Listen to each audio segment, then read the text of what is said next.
Hello everyone. Again I welcome you all in my class. So I hope you are enjoying the study. Practice कर रहे होंगे. मैं एक थोड़ा suggestion और दूंगा आपको. जब भी आप मेरे वीडियोस देखें तो आप अपनी एनसीईआरटी बुक जरूर अपने साथ रखें. ठीक है. अब इसमें आप ध्यान देंगे कि नया हमने डिकम्पोजिशन में थर्मल डिकम्पोजिशन स्टडी किया था. अभी आपकी आती है इलेक्ट्रोलाइसिस.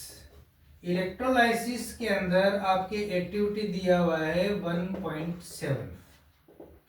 एक्टिविटी 1.7 में आपको देखा है इलेक्ट्रोलाइसिस ऑफ वाटर.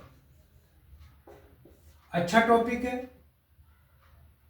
इसकी एक्टिविटी आप बहुत अच्छे से स्टडी करें क्योंकि एग्जाम में बहुत हो सकता है कि आपसे एक्टिविटी लिखने के लिए भी आ जाएगी. How will you show the electrolysis of water?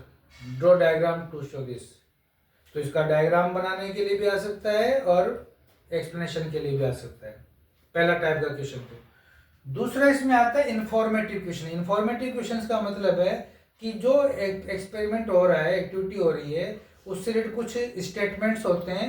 उनमें आपको मल्टीपल चॉइस में 4 दिए होते हैं. उनमें से आपको करेक्ट इनकरेक्ट को आइडेंटिफाई करना होता है. ज़्यादातर एक इनकरेक्ट होता है, बाकी करेक्ट होते हैं. तो आप जब देखते हैं कि डायग्राम के अंदर इसका जो डायग्राम है आप बुक भी साथ में रखेंगे. तो बुक इसके अंदर दो तो आपको क्या दे रखे हैं? इलेक्ट्रोड क्या दिए हुए हैं? 2 टेस्ट ट्यूब हैं. दोनों में इलेक्ट्रोड क्या लगाए हुए हैं? इलेक्ट्रोड लगाए हुए हैं.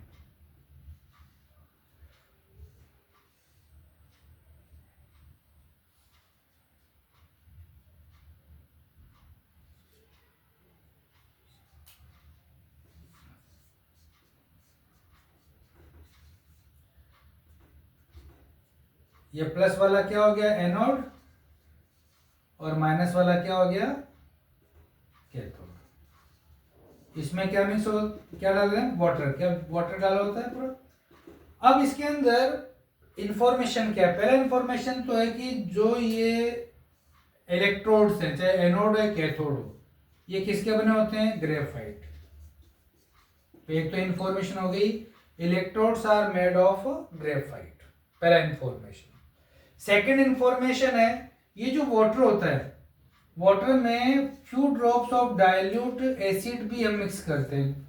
डाइल्यूट सल्फ्यूरिक एसिड कुछ ड्रॉप्स मिक्स कर देते हैं जिससे वाटर का कंडक्टिविटी इंक्रीज हो जाए. क्योंकि वाटर एक गुड कंडक्टर नहीं है तो आयनाइज नहीं होगा प्रॉपर्ली. तो आयनाइजेशन क्रिएट करने के लिए सल्फ्यूरिक एसिड कुछ ड्रॉप्स इसमें मिक्स किए जाती है. तो ये भी एक इंफॉर्मेशन है. Few drops of dilute acid are mixed to increase the conductivity.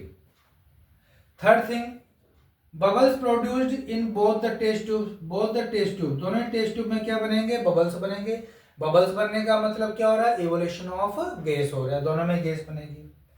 अब तीस और पॉइंट क्या है? जो कैथोड है के जब बबल्स बनेंगे तो दोनों में क्या हो जाएगा? वाटर डिस्प्लेस होगा क्योंकि गैस कलेक्ट होगी ऊपर की ओर तो वाटर निकलता जाएगा. जो गैस कलेक्ट होगी वो कैथोड पर डबल होगी एज कंपेयर टू एनोड. ये ध्यान देना. कैथोड पर जो गैस कलेक्ट हो रही है वो डबल हो रही है एज कंपेयर टू एनोड. ये इसमें करेक्ट इंफॉर्मेशन है. ठीक है. अब ऐसा क्यों है वो समझ लेंगे. रिएक्शन की अगर हम बात करें तो वाटर जो लिक्विड है उसको आपने इलेक्ट्रोलाइसिस किया तो इससे हाइड्रोजन गैस अलग हो गई और ऑक्सीजन गैस अलग हो गई. क्यों? 2 ही गैस बनेगी. वाटर में हाइड्रोजन ऑक्सीजन ही तो है. तो हाइड्रोजन ऑक्सीजन तो हाइड्रोजन गैस ऑक्सीजन गैस बनेगी. बैलेंस कर देंगे.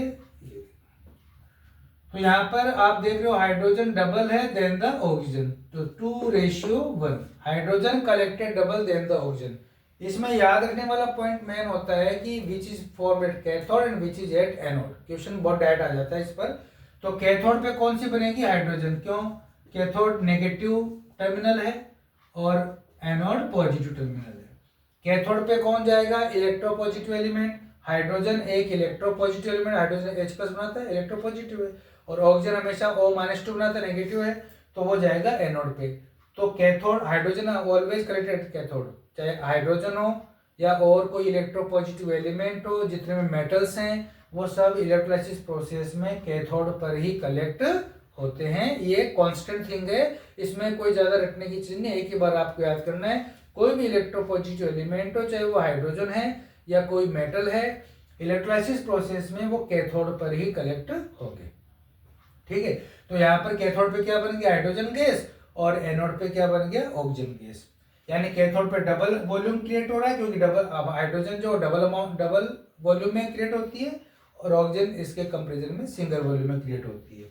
ओके, तो रेशियो ध्यान देना है, एग्जाम में रेशियो जब पूछ लिया जाता है तो ये ध्यान देना है कि हाइड्रोजन ऑक्सीजन रेशियो पूछा है या ऑक्सीजन हाइड्रोजन रेशियो पूछा है। ये आप बहुत अच्छे से इसको ध्यान कर लें, एग्जामिनेशन में कई बार कंफ्यूजन आता है।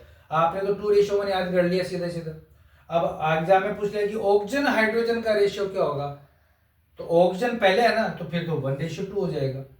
Is it clear? Hydrogen double, oxygen single, आप ऐसे याद करें। एग्जाम में सीक्वेंस देख लें कि हाइड्रोजन ऑक्सीजन है या ऑक्सीजन हाइड्रोजन है, उसी सीक्वेंस में उनके रेशियो को आपको शो करना होता है। Is it clear? तो ये हो गया आपकी electrolysis of water solute. Now the next हम बात करेंगे एक्टिविटी नंबर 1.8, जो डिकम्पोजिशन का नेक्स्ट टाइप आता है photolysis, light decomposition. Yes, so now activity number 1.8, light decomposition.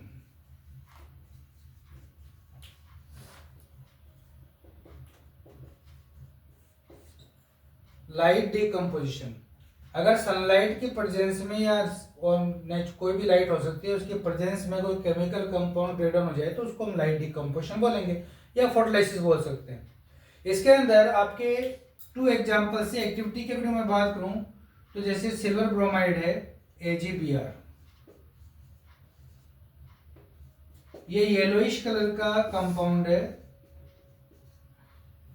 इसको अगर आप सनलाइट में रखेंगे, एक चाइल्ड डिश में रख दिया सनलाइट में, तो ये ग्रेइश हो जाता है। ग्रेइश क्यों होता है? क्योंकि ये ब्रेक डाउन हो जाता है, प्लस Br2 गैसेस फॉर्म निकल जाती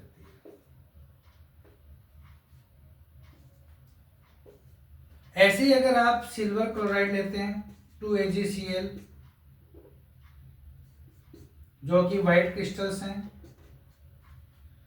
वही लाइट के प्रेजेंस में सनलाइट या अदर लाइट भी हो सकती है, तो वही सेम ये डिकम्पोजिशन हो जाता है और Cl2 गैस बन जाती है।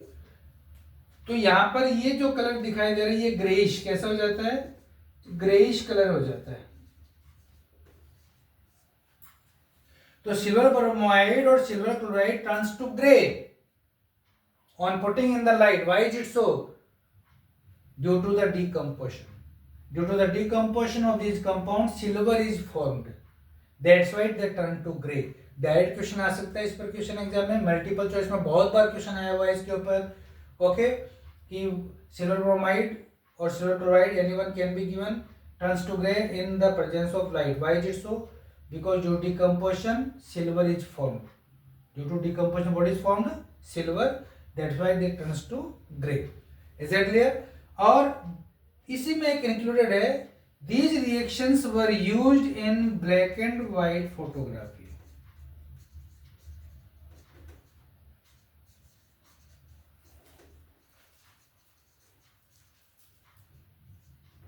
These reactions were used in the black and white photography. अगर आप ब्लैक एंड व्हाइट फोटोग्राफी जब अगर आपके पास पुराने टाइम के जब वो रील होते हैं नेगेटिव, वो अगर पढ़े हो तो आप देखो एक ग्रेइश सिल्वरी इमेज आपको दिखाई देगी। वो इमेज किसकी क्या होता है? उसके ऊपर पॉलिश होती थी सिल्वर क्लोराइड की या ब्रोमाइड की। जो जैसे कैमरे का एक जो फ्लैश है वो गिरता था बॉडी, तो जितने बॉडी पार्ट से फ्लैश टकरा के लौटता था, तो नीचे पीछे रोल होता था कैमरे के अंदर, वो टकरा कर जैसे लौटता था, तो उतने पार्ट की जो पॉलिश होता था इन कंपाउंड का, वो डिकम्पोज होके ग्रेइश हो जाता था। तो वो उतने पार्ट की एक इमेज बन जाती थी, फिर उसको पेपर पे लेके फोटो ली जाती थी। तो वही ब्लैक एंड व्हाइट फोटोग्राफी में यूज तो क्वेश्चन आ गया है बाय चांस कि the reaction used in black and white photography is, तो कोई भी एक रिएक्शन हो सकती है। या which type of reaction black and photography? Decomposition, अगर लाइट डिकम्पोजिशन तो लाइट डिकम्पोजिशन या फोटोलाइसिस। फोटोलाइसिस, लाइट डिकम्पोजिशन कोई भी ऑप्शन हो सकता है। इसके अलावा एक चीज और है, in the laboratory silver bromide and silver chloride, इनकी जो बॉटल्स होती हैं उनको ब्लैक पेपर से कवर करके पैक करके रखा जाता है। इनको कलर्ड बॉटल में रखते हैं और वो ब्लैक पेपर से कवर करके रखते हैं। क्यों? क्योंकि लाइट की प्रेजेंस में क्या हो जाते हैं, ये डिकम्पोज होकर क्या हो जाएंगे, खराब हो जाएंगे, नॉन यूजेबल हो जाएंगे। तो यहाँ पर इसलिए इनकी बोतल्स को कलर बॉटल में रखा जाता है या इनको ब्लैक पेपर से रैप करके लेबोरेटरी में रखा जाता है, जिससे इनका डिकम्पोजिशन लाइट से इनको बचाया जा सके। ओके, तो ये यहाँ पर हमारा लाइट डिकम्पोजिशन तक का डिकम्पोजिशन कंप्लीट हो चुकी है। आप इनको अच्छे से स्टडी करें बुक की हेल्प से। और अब अगर आपको कोई क्वेश्चंस मिलते हैं, जैसे आगे पास में सैंपल पढ़ रहे हैं, क्वेश्चन मैंने पढ़ा है, तो इंसिडेंट क्वेश्चन को आप सॉल्व करें और आपकी कोई भी डाउट्स है तो आप मेरे से पूछ सकते हैं। Okay, all the best, thank you.